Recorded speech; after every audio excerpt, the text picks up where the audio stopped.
Greetings, everyone. Welcome to Made to be a Kingdom, how God forms us as his sacred royal family. I'm Father Harry Linsenbigler, together with the very Reverend Father Anthony Perkins. And Father Anthony, Christ is risen. Ha ha, forsooth risen. Voicinu voscres. So we are in the midst of Paschal Tide, and And can I so, just say, Father Harry, you've heard the saying, when in Rome, right? Don't take your typica to another place, is another way of saying the same thing. And so I'm on loan to the Antiochians. yes, I'm really enjoying Paschal Tide as an Antiochian. yes, I Yeah, imagine.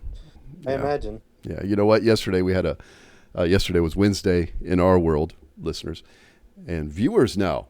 Father Harry, they can see us if they want to see us now. But That's so good. we had our Vespers, and then we had our class, and I like to provide food, and it was meat and cheese, just hunks of meat and hunks of cheese on a Yeah. Wednesday. Mm, mm, mm, mm. No vegetables allowed. Well, I had salsa. Does salsa count as a vegetable? I think it does in public school. I'm not Yes, sure. right. Yeah, ketchup. Yeah, we The had ketchup mustard. that turkey So salsa does. So I told everyone the preferred way of eating these hunks of meat and cheese was to use meat as your bread, put some mustard, and then cheese in the middle. Yeah. That's just so good, I so good. myself had a fully dipped Chicago beef sandwich from Portillo's. Oh, Not Portillo's! You have yes. Portillo's now.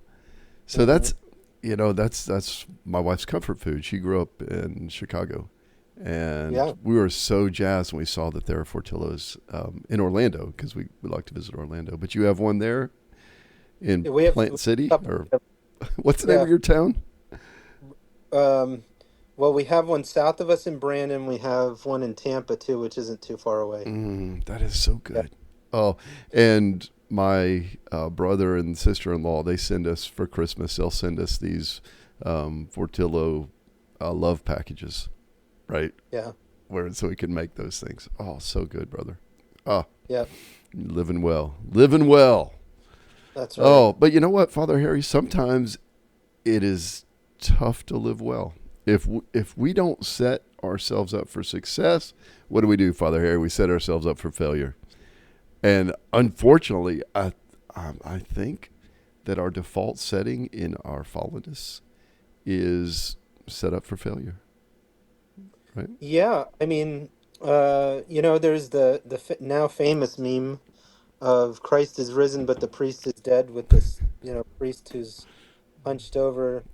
And, it's a lot of times, and it was the case with Father Anthony and I, the following week was really, really busy, both up at the seminary and back home. So we had quite a bit, and but we're going to be going into that more of the healthy church, and of course we're continuing to talk about Orthodox ecclesiology, and we'll return in the next episode to Christ's Amazing Church. But this actually is a hot off the presses article that I just received recently. So Father Anthony and I have decided to do that, especially since we've both been kind of still feeling a little long in the tooth, a little sluggish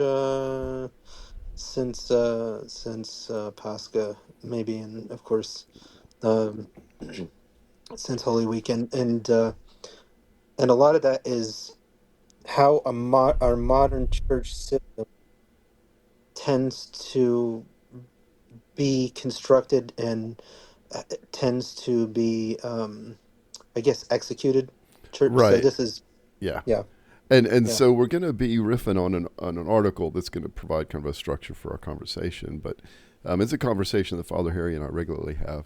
And this is an article. It's on the blog, The Authentic Pastor, which is theauthenticpastor.com. And the essay is The Lie of Just One More Sunday, right? The Lie of Just One More Sunday. And the way that he sets it up is, look, for one, all of these things that we do are, in some objective sense, good and useful, right? It's Yeah. not the case where I can go into my schedule and say, well, that's not worth doing. That's not worth doing. That's not worth doing, right? And prune it that way. And what you end up with over time, I keep a Google schedule because, Father Harry, one of my many weaknesses is that I am loosed from temporal reality. My connection with temporal reality is tenuous at best, right?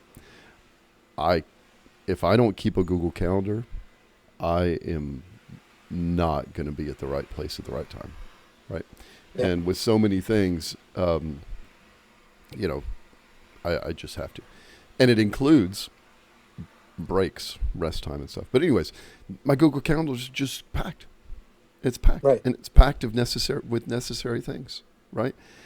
And then on top of those scheduled things, right, there are the unscheduled, right? And Father Gregory Jensen, one of his pieces of advice is, well, that's your fault. You need to build into your schedule at least, I forget what he says, 10 or 20 hours for unscheduled, reality. Which means we have to bump some of the other necessary stuff out of it. Or self-care. Yeah. Right. Yeah. Right. Yep. Or self-care. And so we've got this rhythm, and ideally it's a rhythm, but sometimes it's not a rhythm. It's just reaction, right? But we have this rhythm where a lot of it's predictable. There's a cycle. And as Orthodox, we love our cycles. We love our cycles of worship. And much of this determines our lives, right? Preparing for given seasons, and being in the moment in these different seasons. But we also have other ones, preparation of the bulletin, preparation of the homily, preparation of classes, delivery of services, and things like this, right? And the challenge is that the temptation is to create a cycle, a rhythm that is not sustainable. Yes. Oftentimes, things like contemplative life suffers, and to the people who really need it most to be recharged, to continue to do the leadership and ministry.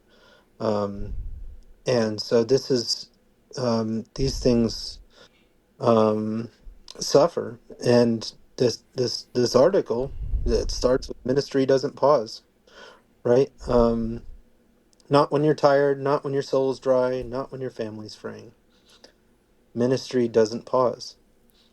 And this is like a serious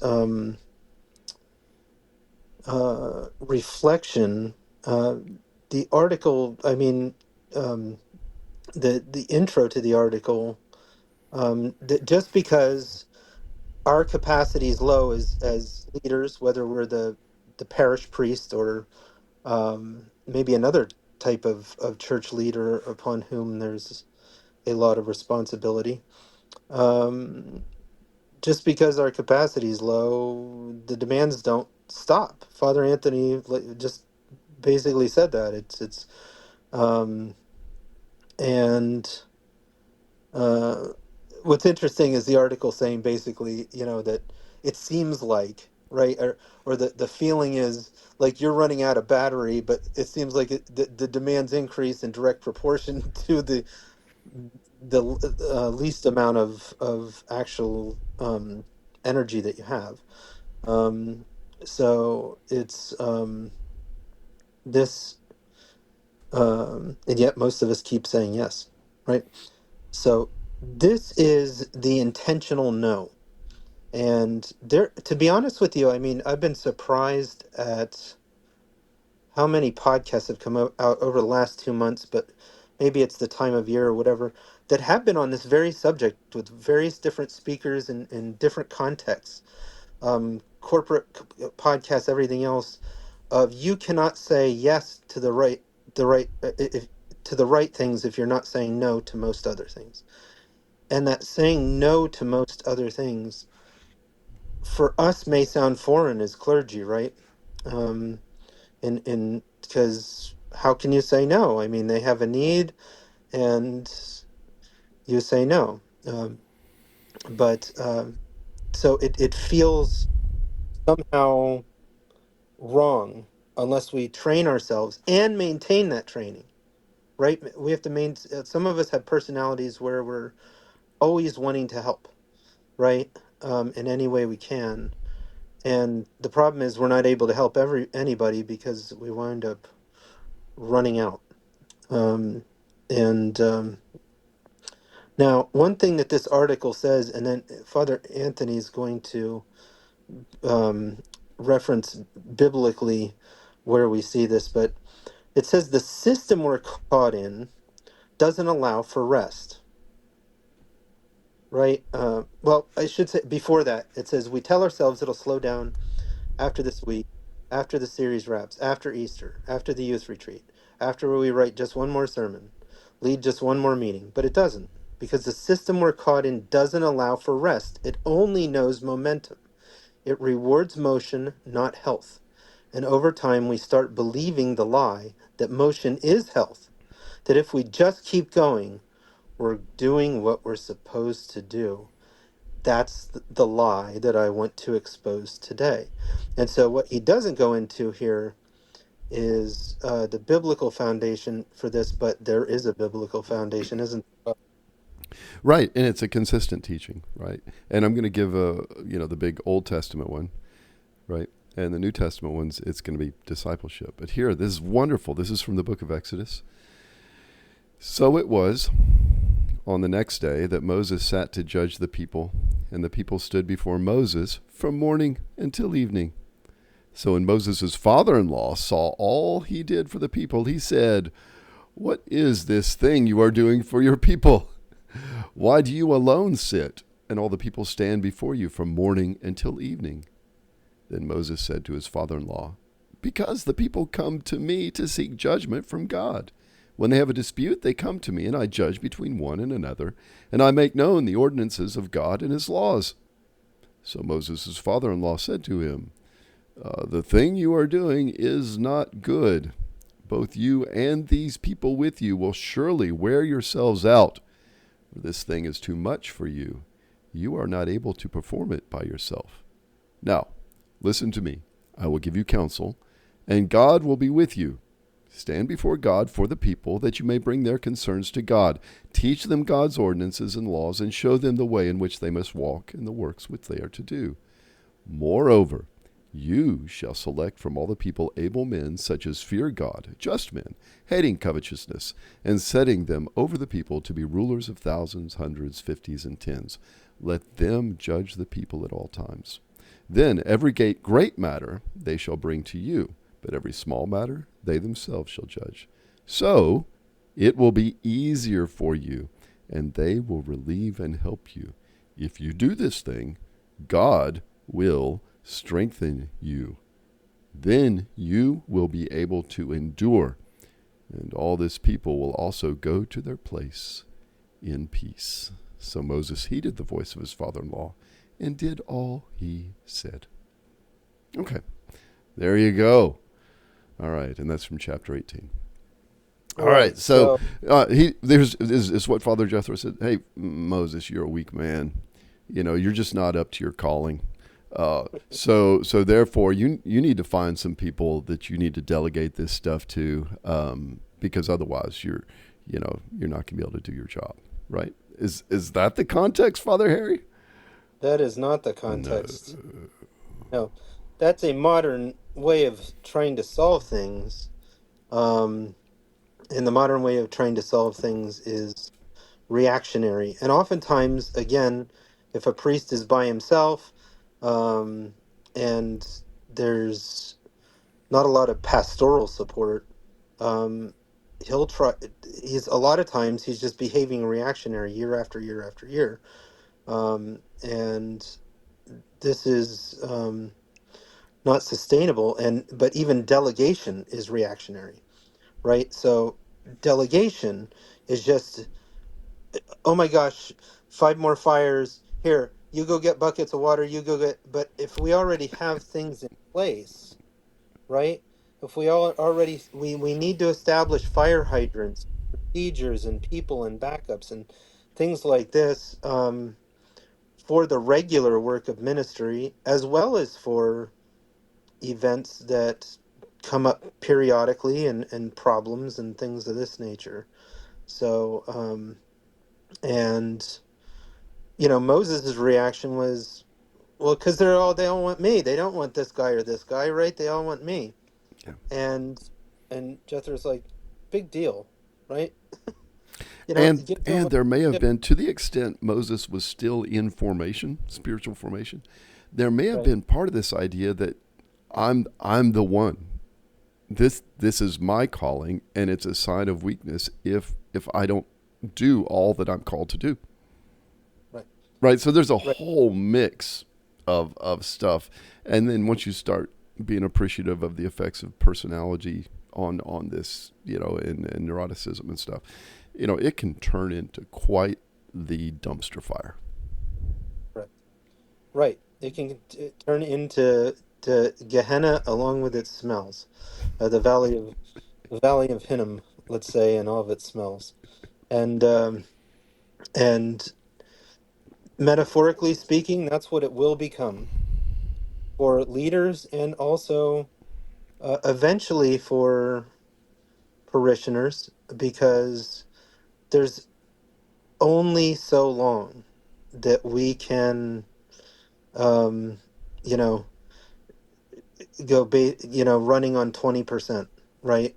Um, and not recharging that, um, and doing too many tasks, right? And this whole thing again of task doing, um, is problematic of itself. But again, that's the system of, um, I'd say at least in the Western Hemisphere, uh, it's sort of just the way we operate, and not just Protestants, right? Roman Catholics and Orthodox too. Our system is built for it. It just knows momentum. It doesn't know rest. And the problem is, if we're not getting rest, I remember a while ago, a parishioner said to me, we love it when you go on these trips. And I came back from, I don't know where it was, but anyway, and because you come back all energized, and they're like, even when you go on vacation, you come back all energized, and uh, and I'm like, who's we? Because I hear complaints a lot. Um, like, we wish you were here because all this stuff happened, and and then you know fortunately I have a deacon now, and I'll be like, well, why didn't you call the deacon? Hmm or things of that nature. And again, a lot of the stuff, the parish council also, right?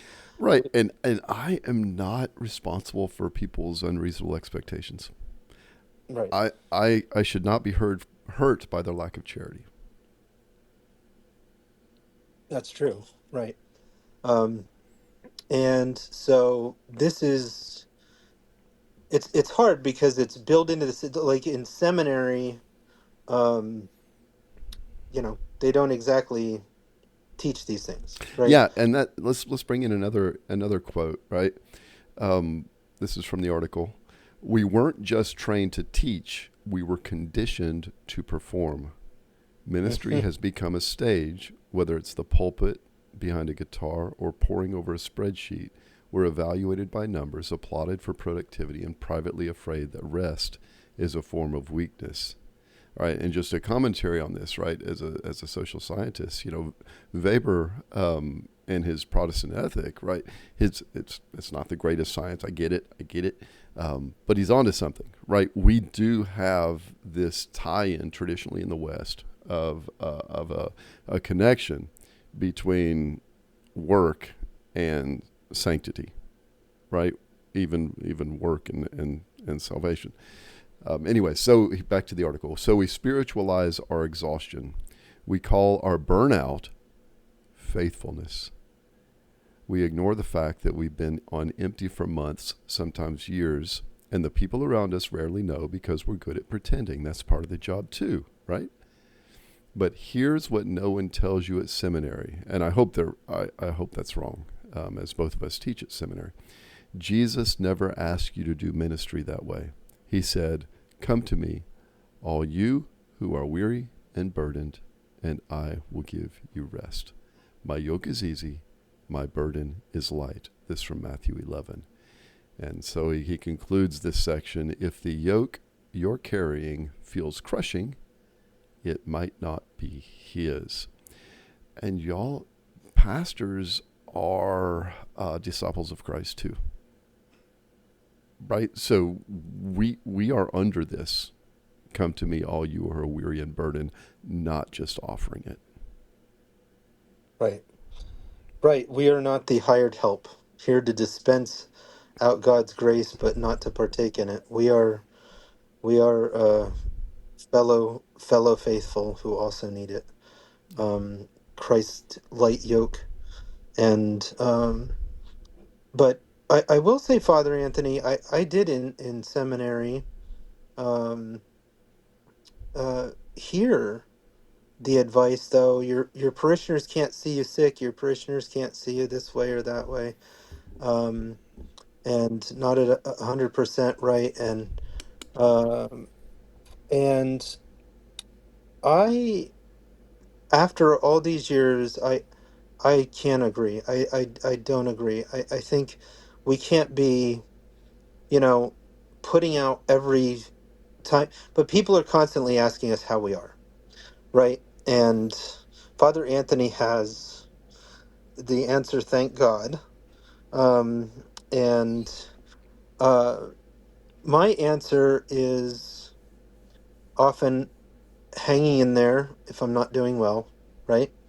Um, and good if I'm doing okay. So, but good because okay is better than is the normative better than the other, and so I normally can say it with a genuine smile on my face. Good, but that good is often okay. Um, Right, and the question of how much of ourselves should we allow our parishioners to see is a good one, and we do talk about this in seminary, right? right. Yeah. And I teach and I preach against a defect culture, and if the priest is presenting this kind of zero defect image, what does that show to his parishioners? He's not witnessing how how to overcome struggle, how to find sanctification in hardship, right? And perhaps I've overshared with parishioners, right? But I've told them when I was struggling with chronic depression, um, I let them know. I said, look, I'm tired all the time, right? So when you see me, you know, not being actively engaged, it's not a sign of a lack of love. It's just that this is a health problem that I'm working through, and with your prayers and through therapy and things, that we're gonna make it through this, right? So what does that show them? Oh no, our priest, he's weak, right? Okay, maybe if people are looking for an excuse to judge somebody, they can now judge me, right? But you know what? Come to find out, I have a lot of parishioners. There are a lot of people in this world who are also struggling with mental illness and exhaustion and stuff. And if I can show them this is how a Christian, a serious Christian, right, deals with these things, right? I don't pretend it doesn't exist. I don't pretend it's not affecting me, but I'm also still in there, right? I'm not giving up. Every temptation is to give up, right? There's a very dark humor in military culture. Remember, I was in for 20 years, right? About dirt naps and stuff like this, right? And sometimes dark humor seems to be all you have, right? But I'm still showing up for work, right? But how do we make this sustainable, Father Harry? How is it that with full Google calendars, no, I'm not breaking into glossolalia, with the full Google calendars, and with all the sorts of fires that really do happen in parish life, that are the kind of things that Jethro was saying, when something big happens, you be the one to take care of it, right? How do we make sure we're able to be present? How do we make sure that we can bring our A game, or at least enough game that grace can abound? Right. So, well, and again, this is part of what was going on there is Jethro. Now, what's interesting is it's not God helping Moses directly. It's God helping Moses through his father-in-law of all people, Mm-hmm. um, and who was likely a heathen. Which, by the way, all of you purists who think that everything has to come out of the mouth of an Orthodox Christian or else it's not worth hearing, read your Bibles. Or even animals, or God speaking through animals rather than humans. But here with Jethro, the it it comes out that, look, Moses, right? You have all of this stuff. You have and you're basically morning to night probably was, it might have been hyperbole, but it likely was something like it, right? It was like it it was working 12 plus hour days, right? Is what Jethro is trying to say, that it's from daytime into darkness, right? It's too long a days, literally. Um and so one of the things there is they empowered. So through Jethro's advice was to empower these people. Moses, you have the ability to empower these people to judge, to make them the leaders over the hundreds and 50s and tens, right? And so do it, empower them. And so that's what he did. Now also equipping them is another thing, right? So after empower, when you empower someone, you also have to equip them. They have to know what they're doing, right? We're not, so likely we're equipping people who already have skills, already have a demeanor that fits whatever role that is. And again, it could involve many different personalities or whatever, but it also can't involve things that would be occasions for sin to someone who might be tempted in such a role, right? Or whatever. And so we have all those things. So those two things, empowerment and equipping the people. And so that's another point here is that this says pastors don't delegate. That's the corporate world, built for top-down hierarchies and productivity chains. Ministry isn't a factory, it's a family, and healthy pastors don't offload tasks, they equip people. And there's a massive difference because delegation, as I mentioned earlier, is about moving things off your plate, right? That's reactionary. But equipping people is about raising others up to lead. So that's a permanent, intact solution, right? Permanent, intact solution. Not dealing with everything as if it's a unique thing every time, because many things are like one another. You know, again, ev- that tree catching on fire from being dry is not a different category than that tree catching on fire from being dry, right? It's not a different category. Yet that's what we do in our ministry. We treat these things as if they're all different, super different scenarios, just because some details are different, or the people are different, different trees, right? But nope. A lot of times it's that spiritual dryness, right? The Holy Spirit isn't in there for one thing, right? Being the water of life,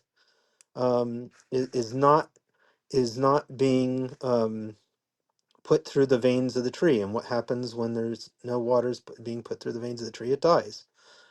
Uh, which, by the way, I don't know if anyone noticed, but after how many thousands of years, the oak of Mamre, near which the God visited Abraham is dying. So that's that's a shocking thing after thousands of years. But um, and I'm not sure if that's at all related to what we're talking about, but it just came to mind. And but it can relate to that, to the fact that it represented God being present with one who trusted him and his whole life to God, uh, and God gave them children in in an age when they shouldn't have it. They were already too old, but um, and and not just so that he could be the father of a nation, Abram, but the father of many nations, Abraham, which is why his name changed. And the many nations, of course, including once Christ, the seed through which all the nations of the earth would be blessed. Um, those the many nations is that we are children of Abraham, as we read even in our many of our hymns and so forth. But Scripture itself says so for the believer, because we are engrafted into Christ, who Himself is the seed of Abraham. So yeah. Yeah. And going back to an earlier point that he made, uh, we have the ability. We've studied theology. We know a lot of words. Theology. We know a lot of words. We can spiritualize and even sacramentalize our burnout. This is my cross, and I'm acting in the person of Christ, right? Mm. And the sacrifices I make, and the way that I sacrifice my family and my health. It's so that grace may abound. That's the way the sacramental theology works, right? That's the mechanism. No, my brothers, that is not right. There's a certain way that we are called to organize the work, right? And St. Paul, very good about this, using a corporate model, a corporal model, not a corporate like building a business, right? But a body, right? And he talks about how there are all these different callings. And I'm going to use a metaphor, and it's so I am of the opinion that if the parish I serve cannot sustain itself through sacrificial giving, then it should be allowed to die. Yeah. Okay, and so I'm not going to create press gangs that go out and shake people for money. I'm not going to do it to parishioners, and I'm not going to do it to the community, right? If it cannot be sustained by the free love offerings of the faithful, then let's just close our doors, because the thing that results if you create press gangs or something less, right, may not be a healthy parish, right? Because everything has downstream effects, right? And you can solve one problem by coming up with by using secular fundraising devices, right? But there are downstream effects because everything is spiritual, because of the ontology of our calling as and the reality of our being imagers of God, right? It is the same. It is the same with how the parish is structured, right? If we are doing everything, if we've fallen into the trap of, and it's a trap because it's so easy to do, of clericalism that Moses fell into, right? I'm the one trained. And you know what? Let's face it, Moses, he was probably the best judge of all the people, right? And Father Harry, you know what? I'm speaking into my microphone here. I am the best at everything that's done in the parish. Or not even that. Not even that. It's that you even let people do it and they don't do it right. They don't do it just so, and Right. you take it back, right? Right. So it could So, even, you were willing to, and they, you feel like they could do it, they're just not doing it, well, right? You yes, could do it as that's I right. do, but you're doing it, so I'm going to take it back over. Father Harry, Father Anthony, I love what you're saying, and in principle, I agree with what you're saying, but the Lord has not given me worthy disciples, and they're just not up to the task. So instill Until they're ready, until God sends me the right people, I'm the only one who can do this.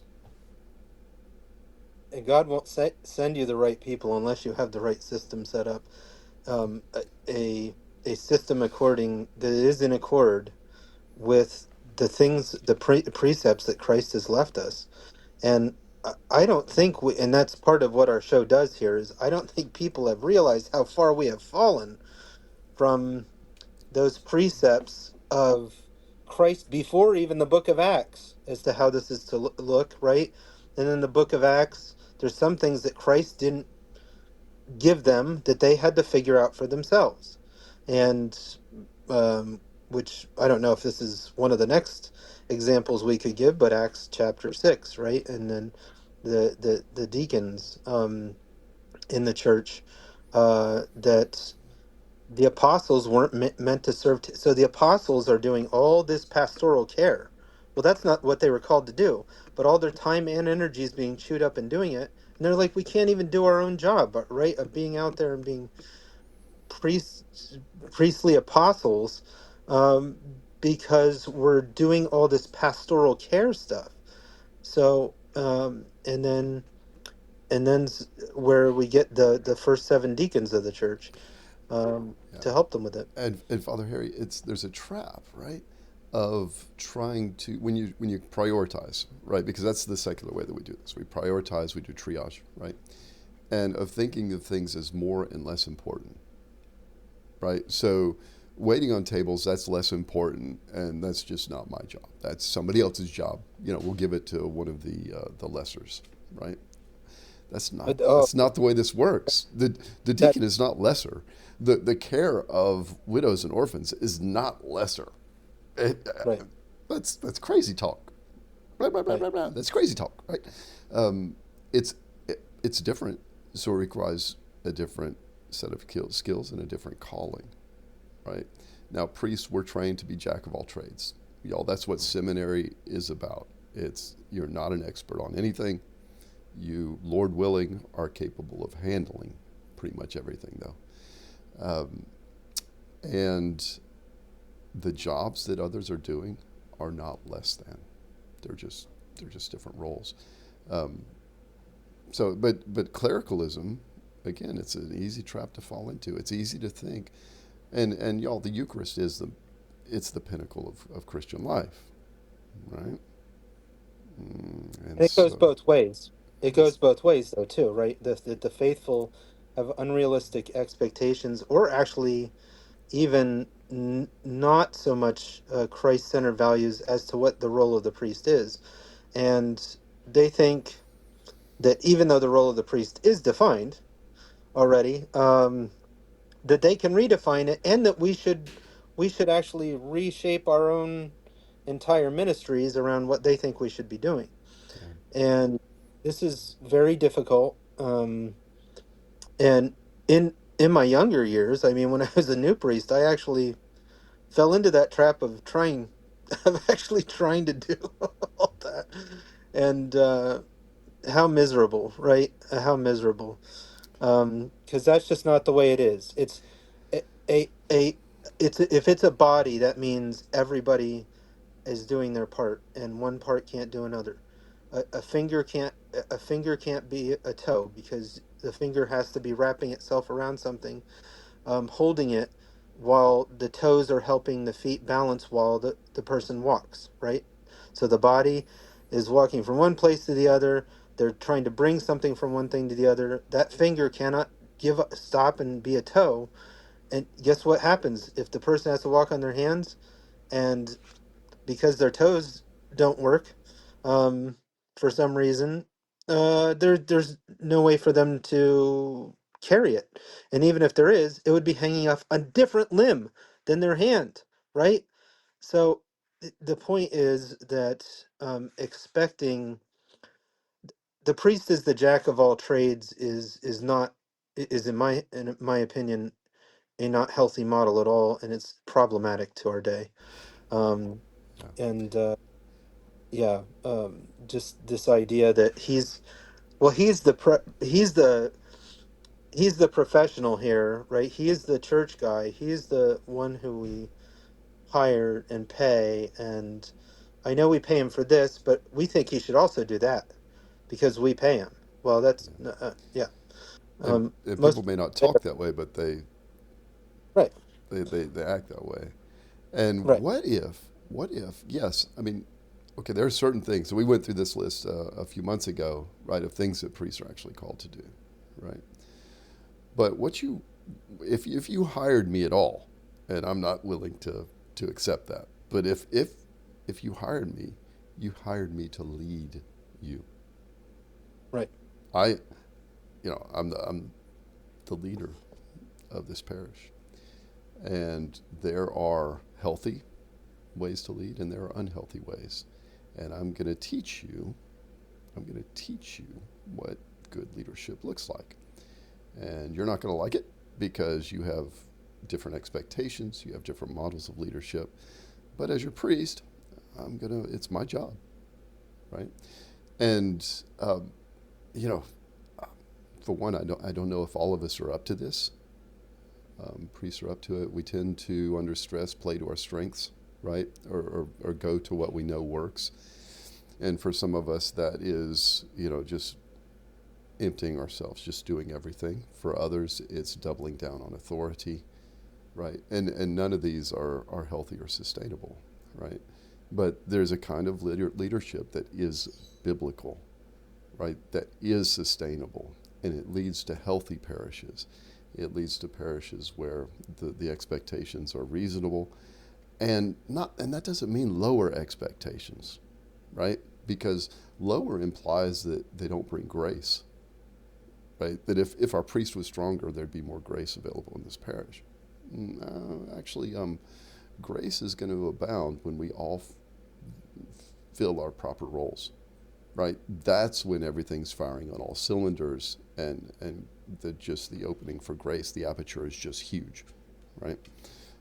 It's actually the case if you have the priest doing too much, or doing it, out of pride, manipulation, and so on, then the aperture is actually pretty small, right?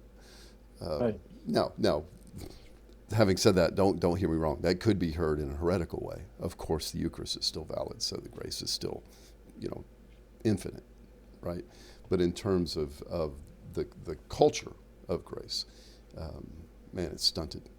It's stunted if we don't do this right. Yeah, absolutely. And so I mean we have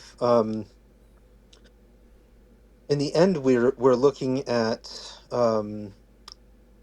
two ways of looking at church and church ministry.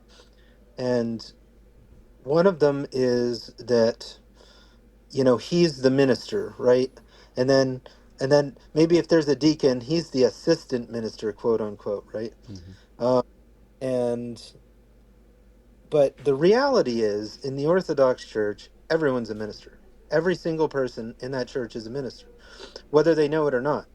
Like even the person who does nothing but comes to church, doesn't even like to sing along, might like a few words, but they pray with their heart, even from the heart. God can hear that loud, your voice, your beautiful, beautiful voice of your heart, even if it's not coming out of your mouth.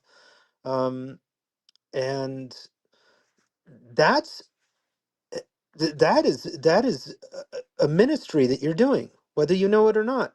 That's a ministry. And so the point is that there's other ministries that can be done. And when the church starts firing on all pistons, so to speak, and we realize that there's all these ministries that can be filled and all these people who can do them and are capable right now of doing them, even though they need formation going along and they need guidance going along, which that is the role of the clergy, right? We're all ministers, but not everyone's a presbyter, right? An elder priest, right? But everyone's a minister. Not everyone's an ordained deacon, but everyone's a minister. And so once we see that we have ministry, that we have diaconia, each and every one of us, and that we've already been doing it unwittingly, even if unwittingly, then all of a sudden, just being aware of that will open up your eyes to many other possibilities. And ministries could be anything. It could be bringing a, a, a neighbor to church who's a student, but they don't have any way to get to church. And so you go a mile out of your way on your way to church and you pick that up. That can be your ministry, right? And well, what happens if that ministry goes away? You know, the funny thing is, other ministries pop up along the way and some call out to us. And I would just ask you, if something does call out for you along the way, you, did you give it a try? Don't pass it up and be like, well, I don't know, I am kind of busy or whatever. Give it a try. um, if you can't do it and you decide it's not for you, that's that's fine. Again, I know I thought I would be called to clean the bathrooms, but these things, I'm not a plumber, and these things keep backing up, so I think it's time for someone else to take over. There's nothing wrong with that, right? And parishioners have to be able to say no as well, Right. right? Yes. I And know. Yeah. here's a footnote. Okay, I think one of the in the parish I serve, one of the greatest ministries that we have, and it needs to be called out and named and appreciated, is parents of young children bringing their children to church. Y'all, Yes. that's much harder than what I do. Oh my goodness. Oh, I mean, kids are kids, right? And they don't act like adults. And there's all kinds. God bless our parents when they bring their children to church, right? Yeah. And yeah, and it's hard, man. It's so much harder than preaching or you know serving or singing. So yeah, but Father Harry, that's a wonderful point. All of us are called to do stuff. Uh, try stuff off. Try stuff out. And if the priest has a compelling reason why he thinks that you're the right person for this, discernment is communal, right? Don't just poo-poo it, just because you did ever imagine yourself being that, right? And ask. And you can always say, right? You're a grown up person, right? You can say, Father, I'd be willing to commit to this, but I need training. I need something because I don't feel that my skills are adequate, right? And start that conversation with the priest. And remember, this is a communal effort. And and what that means is when you commit to doing something in the church, you're also committing to being in a regular conversation with the priest, who's the spiritual father of the parish, about how it's going, about struggles you're having, right? And I mean that struggles you're having, Father. I'm. This is being honest and being vulnerable, right? So that the priest can mentor, right? That's what we are. We're spiritual fathers, right?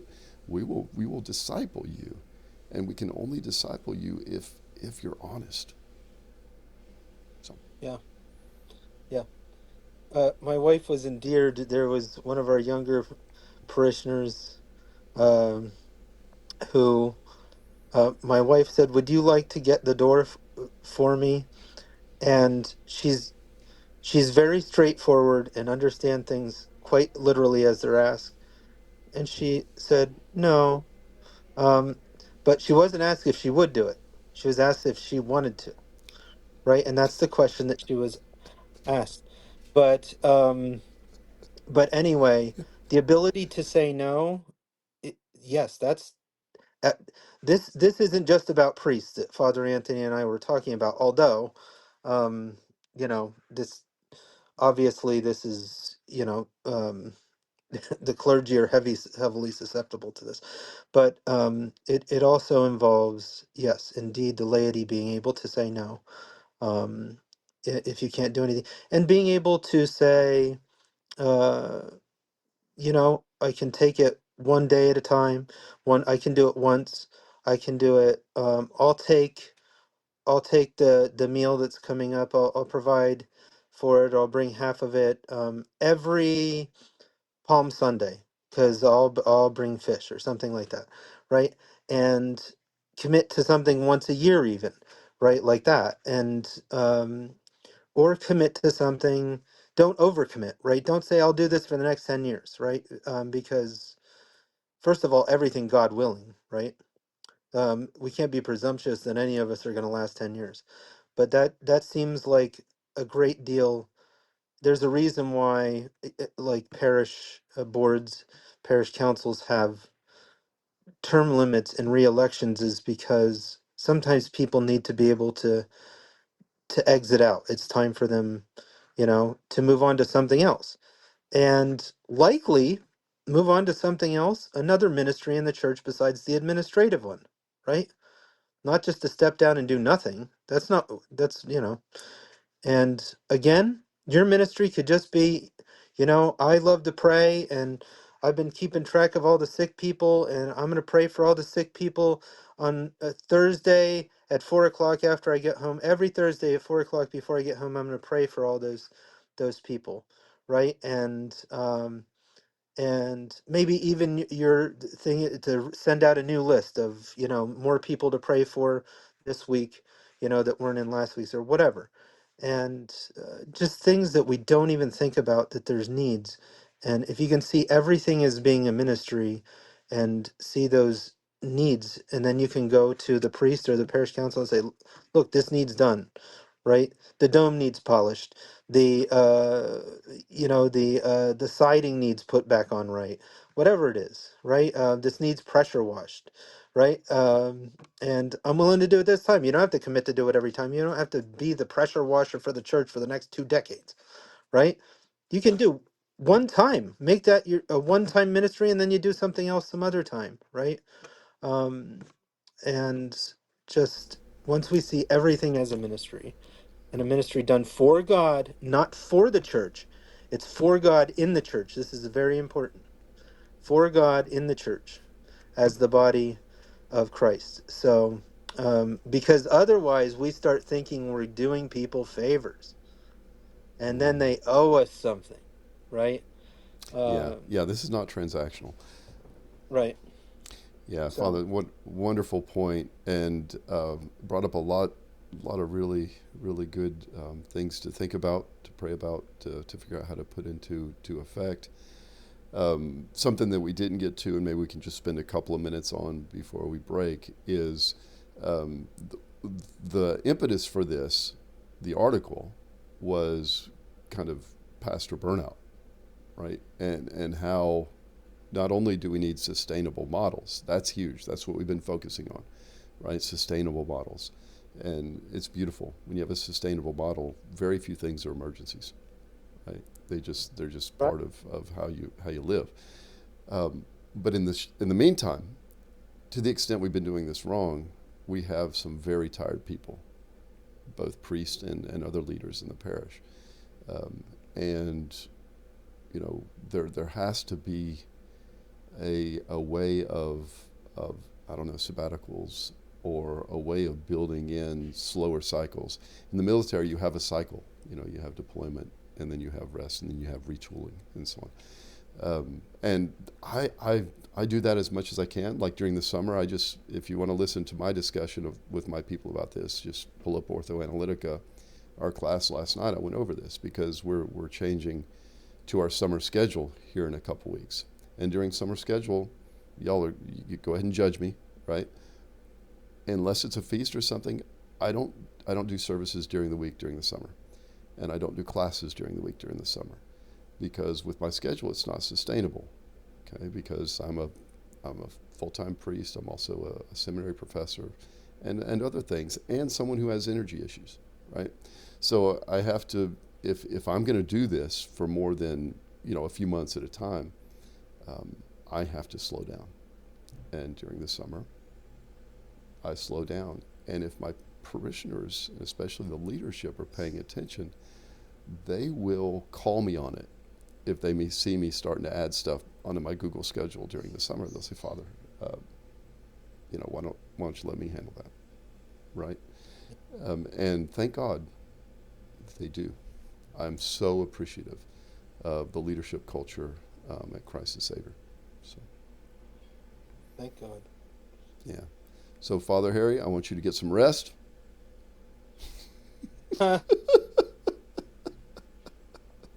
But no, I'm not going to take any of your tasks for you. Yeah. Well, maybe I can find someone to delegate to. Tongue in Right. cheek, tongue in cheek. Yeah, or well, I'll be able to rest once, this thing happens. Right. That's, Once by the the way, yeah, that's the joke about the article, right? Is, I'll be right. able to rest once, Pascha's over. Oh, well, once Pentecost is over. Oh, once, this parish event is over, right? Yeah, yeah. And it never ends. Oh, It Father never ends. Harry, we sure do appreciate your witness and appreciate you taking the time to share all of your training, your expertise with us. And y'all, we appreciate y'all. And let us know what you think about the new format. And until next time, Godspeed.